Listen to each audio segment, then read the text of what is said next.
Hello guys, स्वागत है आपका कंटेंट मॉन्स्टर्स के एक और एपिसोड में। और आज के इस एपिसोड में हम रिव्यू कर रहे हैं Telugu film Pushpa the rise का।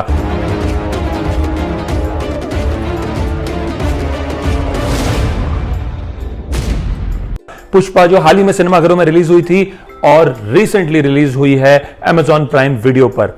अब क्या कहें पुष्पा द राइज के बारे में। सबसे पहली बात, अल्लू अर्जुन टेक अ बाव। Without a doubt Allu Arjun की करियर बेस्ट परफॉर्मेंस है ये। उन्होंने बहुत ही खूबसूरत काम किया है इस फिल्म में।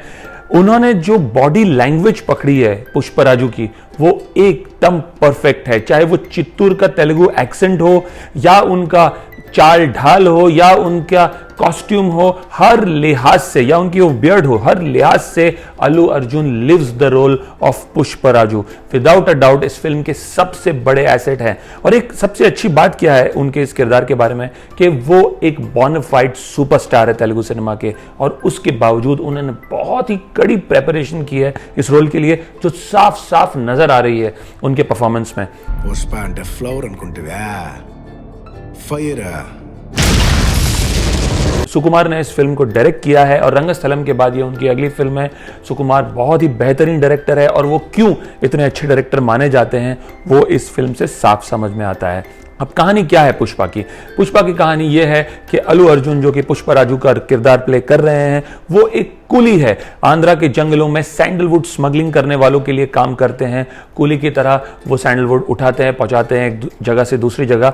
और किस तरह से उनका राइज होता है, जैसे जैसे वो धंधा समझते हैं, वो सैंडलवुड का ट्रेड समझते हैं, किस तरह से वो अग्रेशन से और अपनी एरोगेंस के और कॉन्फिडेंस के दम पे आगे बढ़ते हैं।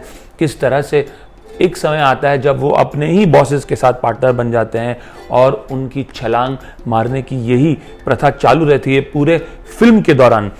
इतना ही नहीं, ना ही वो अपने मालिक के पार्टनर बन जाता है, बट जिनको उनके मालिक सामान बेचते हैं उनके साथ भी डील स्ट्राइक करने लग जाता है। धीरे धीरे धीरे वो पूरे सैंडलवुड सिंडिकेट का हेड बन जाता है और एक वक्त तो ऐसा लगता है कि पुष्पराजू को रोकना बिल्कुल ही मुश्किल है। पुष्पराज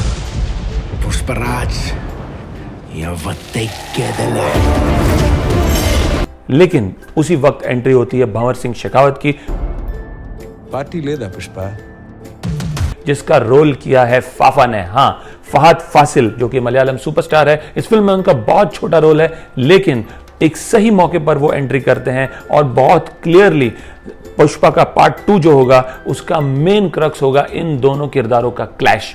सो ये ब्रॉडली कहानी है पुष्पराजू की। It's the rise of a coolie to becoming the head of a sandalwood syndicate. నీళ్ళలో దిగితే తెలుసదబ్బా లోతు। अब कहानी के हिसाब से आपने शायद इस तरह की कहानी कई फिल्मों में देखी होगी, बट क्या खास बात है पुष्पा की? सबसे खास बात है इसकी कहानी। नचना ना निक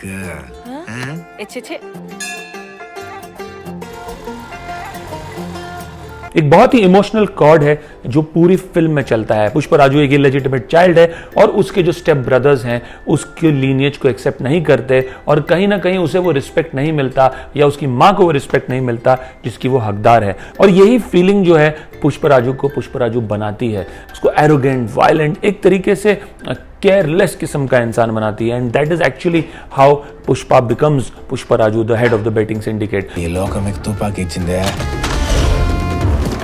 నాకు గొడ్డలిచ్చిందే। अल्लू अर्जुन का जो किरदार है, उनकी माँ के साथ जो उनका इमोशनल कनेक्शन है वो बहुत खूबसूरती से दर्शाया गया है। रश्मिका मंदाना जो कि पुष्पराजू की लव इंटरेस्ट प्ले करती है, उन्होंने भी बहुत बढ़िया काम किया है। उन्हें अच्छा रोल मिला है। टिपिकली इस तरह की फिल्मों में लीड एक्ट्रेस को उतना अच्छा रोल नहीं मिलता है, उन्हें बहुत अच्छा रोल मिला है। बैकग्राउंड म्यूजिक इस फिल्म का बहुत ही अमेजिंग है। जब जब पुष्पराजू ऑन स्क्रीन आते हैं, जो बीजीएम है वो बहुत ही अच्छी तरह से वर्क करता है।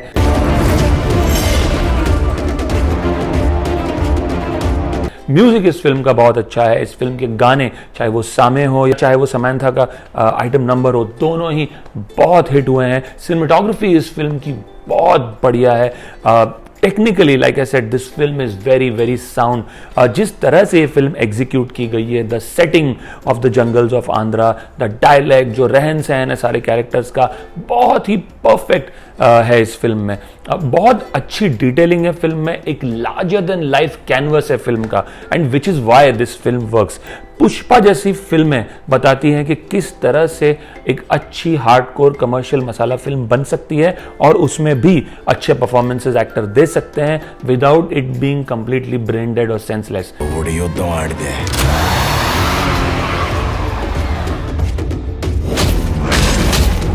आई वुड से पुष्पा जैसी फिल्म एक परफेक्ट टेम्पलेट है एक कमर्शियल मसाला फिल्म का, एंड आई थिंक कहीं ना कहीं ये टेम्पलेट साउथ इंडियन सिनेमा ने बहुत अच्छे से क्रैक कर दिया है। चाहे वो नरप्पा हो तेलुगु में, कर्णन हो तमिल में, मास्टर हो तमिल में, एक तरीके से इन्होंने ये इतना बढ़िया से क्रैक कर दिया है टेम्पलेट कि इस तरह की film her section of the audience को अपील करती है। एंड यही रीजन है कि आज के दिन में इन्हीं फिल्मों का हिंदी डब जो एक ही साथ रिलीज होता है वो इतना बढ़िया परफॉर्म करता है। फॉर इंस्टेंस पुष्पा का हिंदी डब 75 करोड़ ऑलरेडी कमा चुका है, वो अभी भी थिएटर्स में रन कर रही है जबकि वो कल रिलीज हुई है Amazon प्राइम वीडियो पर। And I think this is something that possibly Hindi cinema also should learn from, और सीखना चाहिए उन्हें कि किस तरह से हर एस्पेक्ट को बैलेंस किया जाता है। और सबसे इंपॉर्टेंट बात, जैसा कि मैंने कहा, प्रेपरेशन। आज अल्लू अर्जुन ने बहुत कड़ी मेहनत की है इस रोल के लिए। He hasn't taken the success of his previous films for granted. उन्होंने मेहनत की है, जैसे कि मैंने कहा, चाहे वो डायलेक्ट हो, चाहे वो बॉडी लैंग्वेज हो, हर हिसाब से, और वो मेहनत दिखती है। And then when the audience sees that hard work, sees that canvas that this film is trying to build, they really and truly appreciate what they are watching, and it is perfect value for money for them. जब आप 2.5-3 घंटे spend करते हैं, और ये काफ़ी लंबी film है पुष्पा जैसी फिल्म पे, तो you need to get your money's worth, और वो आपको मिलता है यहाँ पे। आप एक भी बार इस पूरे फिल्म के दौरान बोर नहीं होते। जैसा कि मैंने कहा, बढ़िया परफॉर्मेंसेस, बढ़िया म्यूजिक, बढ़िया सिनेमाटोग्राफी, बढ़िया बैकग्राउंड स्कोर, बढ़िया एक्शन, कोई भी डिपार्टमेंट इस फिल्म में ऐसा नहीं है जो अपील नहीं करता। अगर मुझे नेगेटिव कहना भी होगा तो सिर्फ 2 चीज़ें कहूँगा। एक तो शायद फिल्म थोड़ी सी 10-15 मिनट छोटी हो सकती थी, और दूसरी कि शायद फहद फासिल का रोल थोड़ा सा लंबा हो सकता था। बट जिस पॉइंट पे वो एंट्री करते हैं और जिस तरह से ये फिल्म क्लिफ हैंगर पे एंड होती है, बहुत क्लियर है कि पार्ट 2 में फहद फासिल और अल्लू अर्जुन का जो टकराव होगा, जो क्लैश होगा, that's going to be the highlight of part 2, and that is something that the audiences will be looking forward to seeing. Already ये फिल्म वर्ल्ड वाइड 300 करोड़ से ऊपर कमा चुकी है, and I have no doubt that part 2 also will get the audiences to the theaters back again. I would strongly recommend go ahead and watch this film over the weekend. You won't be disappointed. I would give this film a rating of 7.5 out of 10, and if you've already watched the film, please do share your comments in the comment section below. अगर आपको हमारा video पसंद आया तो please do subscribe to our channel, और ऐसे कई और रिव्यूज के लिए please do keep coming back for more. Thank you, will see you soon.